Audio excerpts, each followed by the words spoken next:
우리를 부르신 아버지 하나님 감사합니다. 아버지가 살라하신 이 세상이 때로는 녹록지 않음을 고백합니다. 속에 고속는 세상에서 참이 되시는 아버지 하나님을 사모합니다. 아버지를 만나는 것만으로 거짓에 지쳐있는 우리 영혼의 복됨을 고백합니다. 헛된 말들이 잔치자리에서 내려오게 하여 주옵소서. 더 낮은 곳으로 더 외로운 골방에 들어가 참된 아버지의 말씀을 듣기를 원합니다. 허탈한 말들에 지쳐하면서 또 그것을 따라가지 말게 하여 주옵소서. 용기를 내게 하여 주옵소서. 그것들 없이도 살 수 있음을 알게 하여 주옵소서.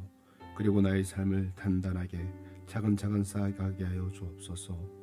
남들의 눈치를 보고 인정을 갈망하는 삶이 아니라 나의 나됨을 이루어가는 날 하나님 앞에서의 삶이 되게 하여 주옵소서.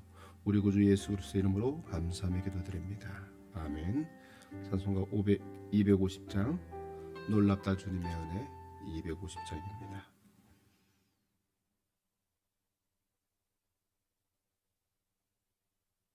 251장이죠. 네.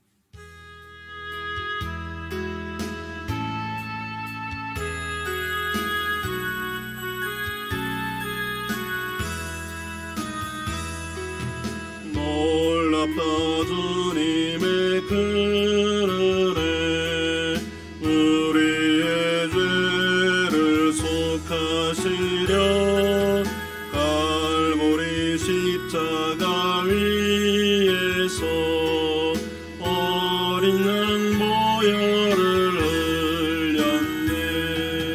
주의 은혜 우리의 죄를 다 씻었네. 주의 은혜 우리의 죄를 다 씻었네. 죄악은 성난 파도같이 우리 영혼을 위협하라. 헤아릴 수 없는 줄에 십자가 위에서 부셨네. 주의 은혜 우리의 죄를 다 씻었네. 주의 은혜 우리의 죄를 다 씻었네. 죄악에 물든 영혼들을 주께서 피로 씻으시네. 지금도 흐르는 그 피에 문보다 너희에 씻으라. 주의 은혜 우리의 죄를 다 씻었네. 주의 은혜 우리의 죄를 다 씻었네. 피할 수 없는 그 은혜를 믿는 자에게 거저주네. 영제여 주 앞에 나와서 더 지체 말고 복받으라. 주의 은혜 우리의 죄를 다 씻었네. 주의 은혜 우리의 죄를 다 씻었네. 이 시간 합시고 기도하실 때 한국교회의 다음 세대가 넘쳐나게 하여 주옵소서. 또한 우리들 자녀들 가운데 만남의 축복을 더하여 주시옵소서. 자녀들이 하나님의 기쁨 세상의 소망으로 살아가게 하시고 아버지는 그들이 세상에 갇히고 아니하니 하나님 앞에 자기 정체성을 지키고 믿음 가운데 나가게 하여 주시옵소서. 합심으로 기도하겠습니다. 서버로 고마우신 아버지 하나님, 우리 사랑하는 자녀들 한 명 한 명 주께서 붙잡아시고 인도하심을 감사합니다. 우리 충만한 교회 공동체 가운데, 한국 교회 가운데 아버지 하나님이여 다음 세대들이 자라가기를 원합니다. 아버지 하나님, 다음 세대들이 자고 넘치는 아버지 공동체가 되게 하시고 그런 한국 교회들이 되어줄 수 있도록 은혜 베풀어 주시기를 원합니다. 요셉과 같이 다니엘과 같은 아버지 하나님 미래 인재들이 한국 교회를 통하여 성장하게 하여 주시옵소서. 한국과 학교는 우리 사랑하는 자녀들을 위하여 기도합니다. 아버지 하나님, 우리 가운데 만남의 축복을 더해 주시기를 원합니다. 돕는 자들을, 신앙의 유익을 주는 자들을 만나게 하여 주시고 아버지 하나님께서 사람의 방법이 아니라 하나님의 방법으로 역사해 주시기를 원합니다. 또한 강구와 학교는 우리 사랑하는 자녀들이 땅을 살아갈 때 하나님의 기쁨이 되게 하시고 하나님의 희망이 되게 하시기를 원합니다. 세상의 소망으로 살게 하여 주시옵소서. 아버지 하나님, 저들이 다니엘과 같이 요셉과 같이 한 시대를 섬기며 아버지 이 시대를 변화시키는 자녀들 되어지기를 원합니다. 우리들은 부족하고 우리들은 연약합니다. 그러기에 오늘도 예수 그리스도의 피로 우리의 모든 추함을 씻기를 원합니다. 깨끗게 하시고 존귀케 역사하여 주시옵소서. 참으로 고마우신 아버지 하나님, 나사렛 예수 그리스도의 보혈이 우리를 정결케 하심을 믿습니다. 강구와 없기는 다음 세대들을 위하여, 우리 사랑하는 자녀들을 위하여 기도합니다. 아버지 하나님, 우리 사랑하는 자녀들 하나님의 기쁨이 되게 하시고 이 땅의 소망이 되게 하여 주시며 하나님의 희망으로 살게 하여 주시옵소서. 그들과 내 만남의 축복을 더하여 주시고 오늘도 그들의 삶의 자리에서 선한 영향을 끼치게 하여 주옵소서. 오늘 하루도 우리 가운데 함께 하실 주님을 찬양하옵고 우리 구주 예수 그리스도의 이름으로 감사하며 기도드립니다. 아멘. 하나님의 말씀 예레미야 48장 36절에서 47절까지 말씀입니다. 예레미야 48장 36절에서 47절까지 말씀 교독합니다. 그러므로 나의 마음이 모압을 위하여 비리같이 소리내며 나의 마음이 기레레스 사람들을 위하여 비리같이 소리내나니 이는 그가 모은 재물이 없어졌습니다.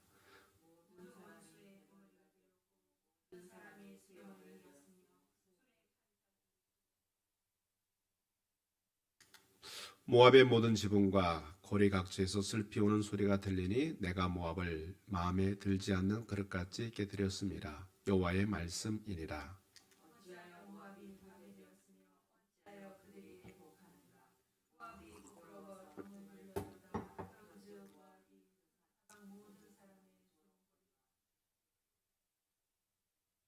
이는 여호와의 말씀이니라. 보라, 그가 독수리같이 날아와서 모압 위에 그의 날개를 펴리라.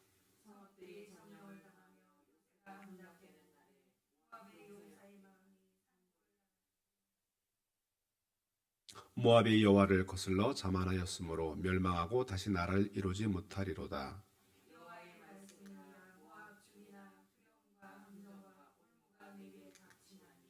두려움에서 도망하는 자는 함정에 떨어지겠고 함정에서 나오는 자는 올무에 걸리리니 이는 내가 모압이 벌받을 해가 임하게 할 것임이라. 여호와의 말씀이니라.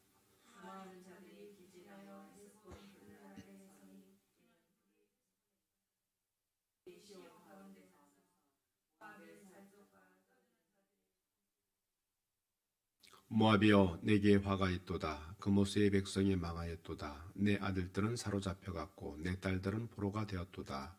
그러나 내가 마지막 날에 모압의 포로를 돌려보내리라. 여호와의 말씀이니라. 모압의 심판이 여기까지니라. 아멘.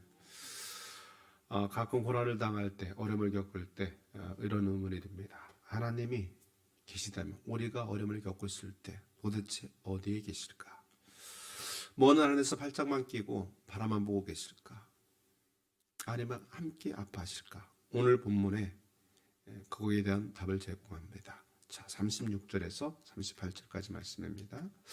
그러므로 나의 마음이 모압을 위하여 비리같이 소리내며 나의 마음이 기레레스 사람들을 위하여 비리같이 소리내니 이는 그가 모은 재물이 없어졌습니다. 모든 사람이 대머리가 되었고 모든 사람이 수염을 밀었으며 손에 갈자국이 있고 허리에 굵은 배가 들렸고 모압의 모든 지붕과 고리 각지에서 슬피 우는 소리가 들리니 내가 모압을 마음에 들지 않는 그릇같이 깨뜨렸습니다. 여호와의 말씀이니라.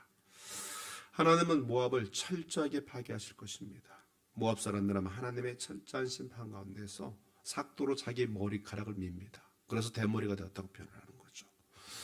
그게뿐만 아니라 손에 상처를 내고 또 굵은 배를 허리에 두릅니다. 이런 행동은 중동 지역 사람들이 슬픔이 극에 달했을 때 행동하는 편이었습니다. 애국행위했다는 거죠. 모압 사람들은 도시가 파괴된 모습을 지붕 위에 올라가 보면서 심히 애국합니다. 그런데 여기에서 주목해야 할 부분이 있습니다. 하나님이 같이 슬퍼하신다는 겁니다. 그래서 피리 소리가 계속 반복이 되죠. 36절에 보면 나의 마음이 모압을 위하여 피리같이 소리내미라는 말씀이 나옵니다. 자, 고대사에서 요즘에는 피리가 주로 기쁨을 표현할 때 주로 사용하지만 고대사에서 피리는 기쁨뿐만 아니라 슬픔을 표현할 때 사용합니다. 우리나라에서도 사극에 보면 굉장히 구슬픈 피리 소리가 나오잖아요. 그 소리를 생각하면 됩니다. 하나님도 모압의 멸망을 보시면서 함께 슬퍼하시고 함께 우셨다는 것이죠. 하나님은 사람들의 고통을 보고 즐거워하시지 않고 함께 슬퍼하십니다. 그리고 그 심판 속에서 회복을 계획하고 계십니다. 우리가 징계받을 때 하나님도 슬퍼하신다는 것을 기억하시고 다시 하나님을 슬프게 하지 않기를 다짐할 수 있기를 바랍니다. 40절에서 42절 말씀입니다. 이는 여호와의 말씀이니라. 보라, 그가 독수리같이 날아와서 모압 위에 그의 날개를 펴리라. 성읍들이 점령을 당하며 요새가 함락되는 날에 모압 용사의 마음이 상고를 당하는 여인 같을 것이라. 모압이 여호와를 거슬러 자만하였으므로 멸망하고 다시 나라를 이루지 못하리로다. 예.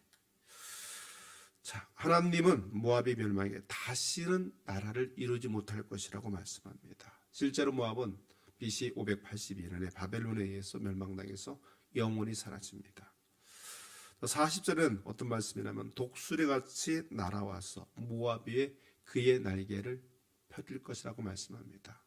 일반적으로 성경에서 독수리는 하나님의 권능을 상징하지만 오늘 본문에서는 그런 의미가 아닙니다. 독수리는 팔레스타인 지방에서 자주 발견되는 맹금류입니다. 길이가 1m, 날개를 펴면 2m가 넘죠. 독수리가 히브리어는 네세르인데 네세르의 어원은 갈기갈기 찢다는 의미가 있습니다. 자, 왜 그러냐면 독수리가 상공 300m 이상에서 시속 130km로 날아다니다가 그것도 어마어마한데 먹잇감을 보면은 시속 300km의 속도로 와서 낚아챕니다. 그리고는 갈기갈기 찢어서 먹습니다. 하나님은 독수리를 그렇게 사용하십니다. 자만한 모압에게 예상치 못한 공격을 가해서 하루아침에 멸망하게 만듭니다. 도망가는 자는 함정에 빠진다고 말씀합니다. 또 간신히 도망쳐 헤스본까지 이런 자들도 그곳에서 최후를 맞이한다는 것이죠. 하나님의 심판은 아무도 예상하지 못할 때 갑자기 임합니다. 그 하나님의 중요한 심판을 우리는 알아야 됩니다. 자, 마지막으로 47절 말씀입니다.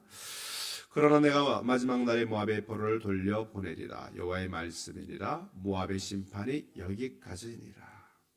자, 모압은 이스라엘처럼 아브라함의 혈통이라고 했습니다. 그럼에도 불구하고 그들은 우상 숭배와 교만으로 하나님의 심판을 받아서 멸망합니다. 근데 오늘 이 47절 말씀에 보면은 하나님께서 모압의 포로들을 돌려보내겠다고 말씀합니다. 근데 제가 분명히 말씀드렸지만 모압은 다시 나라를 세우지 못합니다. 물론 요즘에는 요르단은 나라를 세웠지만 그때까지 나라가 없었다는 거죠. 자, 모압이 멸망하는 것을 애통하셨던 하나님은 결국 모압의 회복을 계획하고 계셨던 것입니다. 모압은 비록 망해서 역사에서 사라졌지만 그러므로 이 포로들을 돌려보겠다는 말씀은 나라 가운데 돌려보내는 것이 아니라 하나님의 품으로 돌려보낸다는 말씀입니다. 자, 이는 나라가 재건되는 것보다 훨씬 더 귀한 일입니다. 왜 그렇습니까?